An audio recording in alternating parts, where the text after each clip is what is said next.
The deepest histories of Igbo people are often hidden inside the simplest of things and passed down through a children's song, a market story, a taboo, a shrine, or a proverb.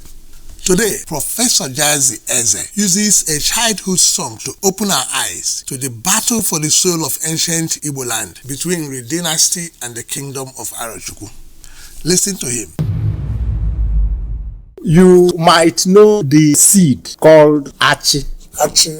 Yes, so it's a very, very popular soup thickener and therefore part of food that we ate in our own part of Igbo land. But I have a story about it. Okay. Vis-a-vis the myth of the Nri.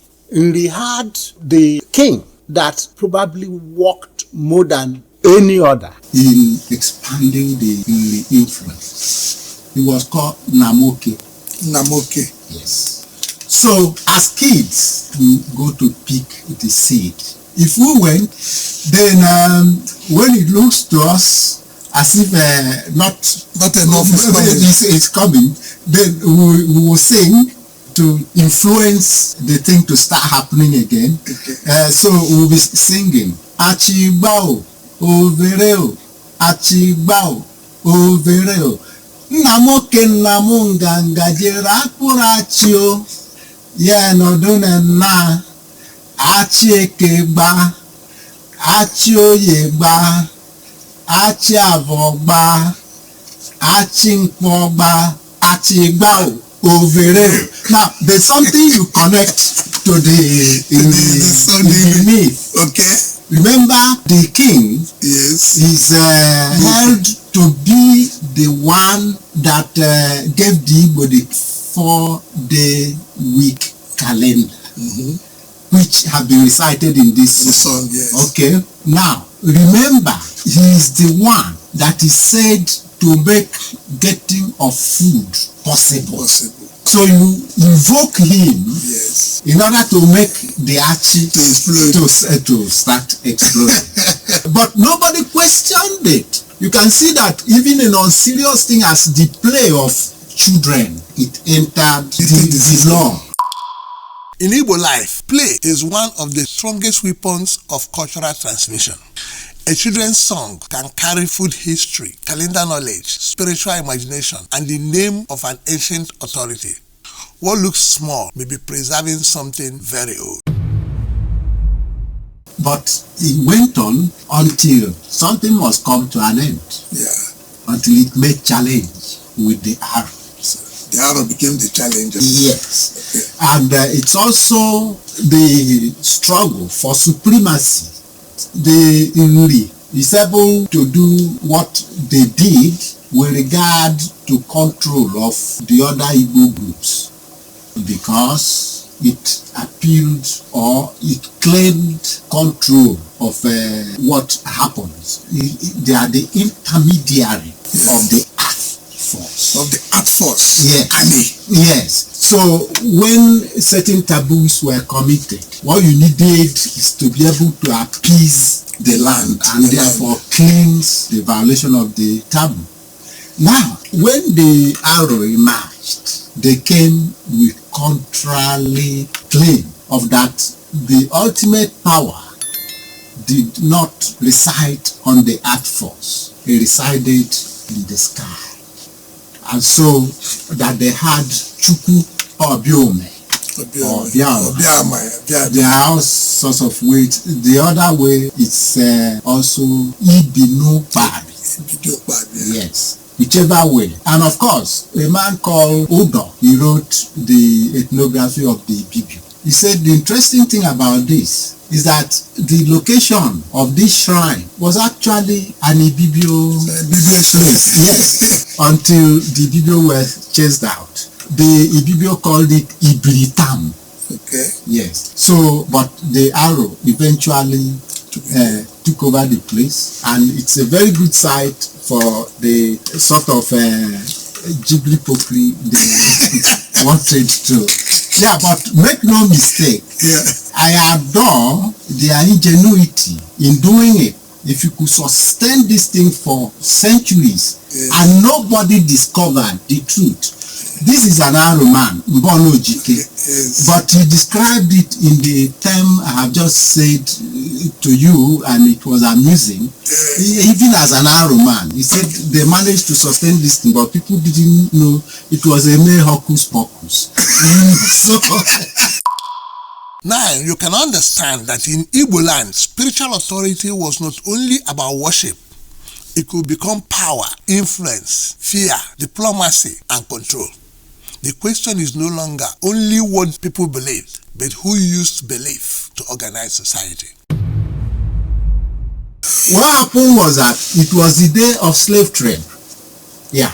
And you could get slaves easily without any person objecting if there were disputes or there's an accusation of one wrong, maybe something not so obvious like stealing, and the community has tried to resolve it, get who actually did it so that it suffers some sanction, and they fell. The next thing is to say, okay, let's go to Chiku or let's go to Chukwu, depending on the dialect. Yes. So, and it was the gravest thing that could happen. So naturally, the arrow for their tactics, in every Igbo community, you had intelligence officers in today's term, or spies. That's okay. But people hardly knew they were spies. They would come with all sorts of other excuses, maybe traders, maybe one thing or the other. So, and they would be there. And part of the first task is to study your dialect. And as much as possible, they will know everybody. As much as possible. So if this type of thing happens, you are being summoned to Chukwu, and the community will back you for that. But there is one sure thing. There is one sure consequence. One of those people will come back. They will take the person. One of those people will be killed by Chukwu. Wow. Yes. So you go, and they have done their homework. If there are two individuals, you make sure which one of them, if he didn't come back, the rest of the community will say, we have always known he's an evil.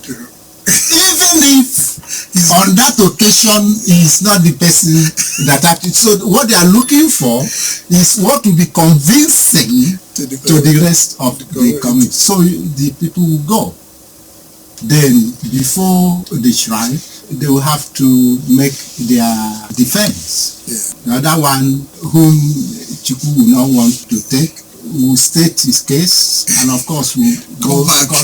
And he and his people will start jubilating. Yeah. The other one will come, and just as he's talking, he's drawn into the tunnel and taking the other side, and he's now going to end up in the Americas. Yeah, as a slave. Of course. So, and as they do it, there's a small pool which spectators will be watching. They will put one chemical substance. It's very reddish, and when it comes in contact with water, there's no difference between it and human blood. So they will manipulate the thing, and then it is that Chukwu has now taken the person, and a huge number went for that. Professor Jazzy Eze is saying that when spiritual authority, secrecy, commerce, and fear come together, a system can move from moral order into exploitation. Power can hide behind sacred language, and ordinary communities may not understand what is happening behind the curtain. Betty Nickerson in 1970 was writing that the Igbo constituted 25% of the blacks in America from the times. Then you see how many people, So Nri then appealed to the sky god, and the competition started. My own father either witnessed it directly or must have heard it from his own father, But I know that he will always use the maxim that na na-agbado ụkwụ n'ala tupu ekuri igwe nwụọ. That is, as important as the provision of the sky might be, but you need to stand on the soil first of all. So meaning that in this competition, the earth force is still the superior. Yeah, that is the only one. Yes. And up till now, in my place, if an infraction or if a taboo is against the earth force, nobody sympathizes with you, not even your parents, not your spouse, not anybody. So offense against the earth force is still the worst or the gravest offense, much as the sky does have its relevance. It is a major Igbo idea that the land Allah is not just property. Allah is the moral ground, ancestral ground, and social ground, and also spiritual ground. Before any power rises to the sky, a people must first stand on the ground, on the soil that gives them identity. So the struggle continued. The puzzle for me is that the direct influence of the Nri on other Igbo communities waned, but the principle of the potency of the art force remained even today. Okay? But then the effectiveness of the arrow in controlling at least the mercantile life of the Igbo until the coming of the European began to rise. Nice, Yes. At a point, they ran 3 standing trade fairs, okay, in 3 parts of the Igbo land. They had the Nsukka one, whose specialization was textile. Mark you, not textile in the form of this. They had their own done with yes, not even akwete. It wasn't as refined as akwete. Very coax cotton thing. Nsukka specialized in textile. In the textile. And then the next was Bende. Bende specialized in slaves. Then the opposite specialized in salt. A very important item at the time, because apart from the fact that you used it in cooking, it was also the legal tender, and it was the opposite that produced that until something happened. So on one occasion, an arrow man, an opposite man, quarreled in the market, and it resulted in physical struggle. The opposite man carried the arrow man, threw on the ground, and he collapsed and died. So, but both parties looked at it. They managed to settle it among themselves. But then the arrow decided the opposite must be punished. By doing what? Arrow refused to come to buy salt there. If you wanted to sell your salt, bring it to the neighboring community, a place called Uburu. And so they went to Nkworoto, Uburu. They said, okay, that place is now the market. So opposite lost its market. The market where the salt used to be sold is still there today, but probably lost its story. But it still answers to Ndigbo. You were in Nsukka, you should know there's a place called Ndigbo. Yes. I asked them, do you know the story? That's why the sort of thing you are doing is helpful. This thing no longer matter to people. We must know at least the story. So Aro controlled the mercantile business or side of the Igbo society. The Igbo is alone of all other societies on this planet in having 3 varieties of kinship system. No other one does. Societies pick either one or the other of the kinship system. The final key is that Igbo civilization did not require every community to sound the same before they belonged together. The genius was communication without erasure. One person, many dialects, many local memories, but a shared world of meaning. In finding how the kinship system yes, were brought together with one language, yes, and at the same time allowed the distinctiveness of dialects, yes, without losing meaning, yes, without losing the whole essence of communication within that ecosystem, yes, is an important phenomenon. Yeah, whatever it is, it never stops to agitate my mind as well. But one thing that can be said straight away is that the issue of dialect per se is not peculiar to the Igbo. And as long as there is mutual intelligibility, you are looking at the same language. Only a difference of dialect. And languages must of necessity have dialect. Sometimes what will happen is that you pick one of the dialects. Sometimes it was the case of the English to do this. They picked the York dialect and developed, all of them are formal, but you standardize it, as we say. So it becomes the standard variety. France took the Paris dialect and standardized. There are other people who approach it in some other way, like German, which is you collect from the various dialects. Igbo has also taken that method. What we call Igbo Izugbe or Standard Igbo is a collection, a motley of the dialects, standardized and so on. Yeah, but the magnitude of it. Yes, the magnitude of it also shows the complexity of this group. And then the ability to knit them together. Because, you see, in classifying languages, there are layers. Okay? So, you can start from the phylum, and you are coming down until you get to the family.